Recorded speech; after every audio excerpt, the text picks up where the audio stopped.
Inuagata no Sahai is still my amiable name, and I'm so excited to welcome you to the very first Wednesday of 2026, 7th day of January, the beautiful year 2026. And the topic of my conversation with you on this business and leadership motivation segment today is driving productivity with emotional intelligence. Driving productivity with emotional intelligence.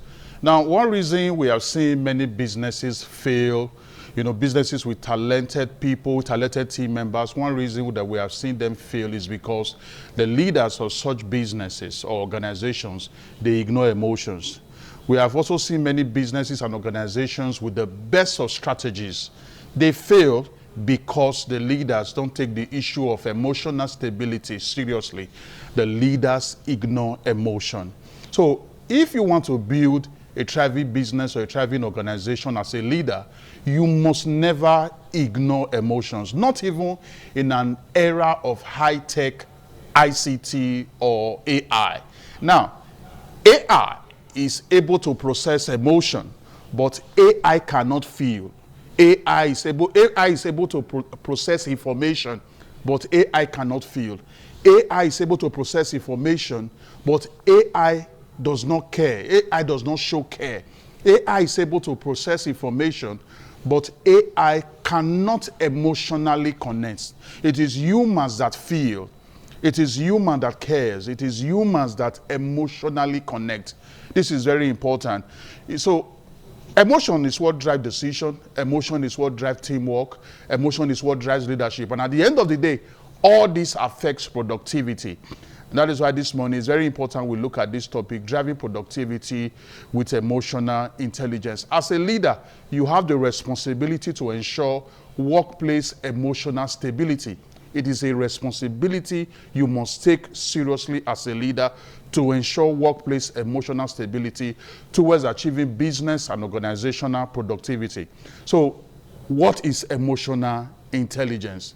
What is emotional intelligence? Now, emotional intelligence is your ability as a leader, as a boss, to ensure workplace emotional stability with the knowledge of how to manage your emotions and also the knowledge of how to manage the emotions of your people. I'll take that again. Probably you want to write it down.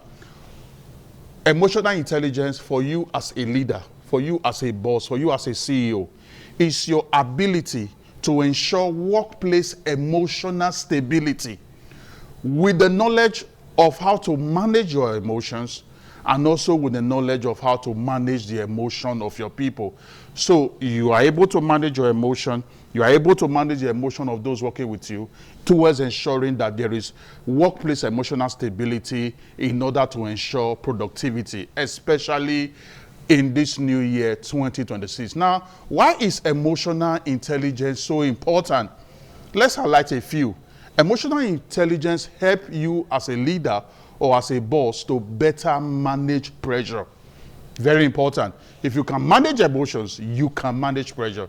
So one of the beautiful importance of emotional intelligence is that it helps you to manage pressure. We live in a work environment of pressure every day. You need to achieve targets, you need to satisfy customers, you need to ensure that systems are running, you need to ensure that production is going on. And all this pressure, when not properly managed, can really result to a negative situation. But the way to ensure that you properly manage pressure is to manage emotion. Another beautiful importance of emotional intelligence is that emotional intelligence helps various departments of business or an organization to communicate better. Fluid communication is always achieved when emotions are well managed, when emotions are under control. In any work environment, in any organization, especially cross, interdepartmental teams, communication, fluid collaboration, fluid communication is very important. And it is your ability to manage emotions, it is your ability to keep emotions under control that help you to ensure that fluid communication, amongst departments or between departments in that work organization, in that workplace or in that system. Emotional intelligence ensures constructive conflict management. Very, very important. Now, poorly managed conflicts in any system or in any organization is very detrimental to the growth and advancement of that business. You don't want to see a business or organization that will be swallowed up by conflict. So you need to bring emotional intelligence into the conversation. Emotional intelligence ensures that conflicts are properly managed. Another benefit of emotional intelligence is that emotional intelligence helps build positive organizational culture. Culture is everything.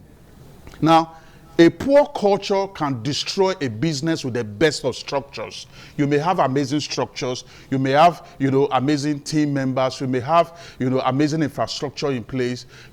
If there is poor culture, you will not be able to maximize the best of the potential that you have, whether it is human resource potential, whether it is material resource, financial resource potential. So it is very important that we ensure, positive culture. And one thing that helps us to ensure that positive culture is emotional intelligence. Now, let's recall, what is emotional intelligence? Emotional intelligence for you as a boss, emotional intelligence for you as a CEO, is your ability, to ensure workplace emotional stability with the knowledge of how to manage your emotions and the knowledge of how to manage the emotions of your team members, of the people working with you. You may have amazing resources, you may have amazing infrastructure, you may have, lots of, resources at your disposal. If emotion is not stabilized in that work environment, you may end up not achieving the desired productivity or achieving your set goals and objectives. This is very, very important. Now, we have 5 pillars of emotional intelligence, or 5 components of emotional intelligence. The first one is self-awareness, very important. The second one is self-regulation, which we also call self-management. The third one is motivation. The fourth one is empathy. And then the last one is, social skills. I want to repeat that for you. Probably you are writing. 5 components or pillars of emotional intelligence. The first one is self-awareness. The second one is self-regulation, which we also call self-management. The third one is motivation. The fourth one is empathy. And the fifth one is social skills. Now, this is what we are going to do when I return next week and further into the year.